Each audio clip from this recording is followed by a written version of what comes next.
you. He was 83 at the time. Then he gets up and says, "Wanna go windsurfing?" Now, we were in a very landlocked state and it was about 30 degrees Fahrenheit outside with snow on the ground.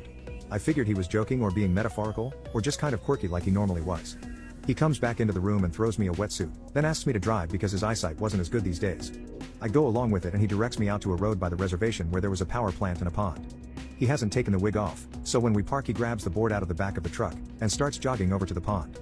To my surprise, he dove right in and I asked myself whether I would have to pull my 83-year-old grandfather out of freezing cold water. I took off after him, braced myself and jumped in, and it was warm. He starts belly laughing in the water and says, "This is the cooling pond for the power plant. It stays warm all year." So, my elderly grandfather taught me how to windsurf in the freezing cold that day, and every time we started to shiver we dropped back in the water to warm up. We went back home at around 3 p.m.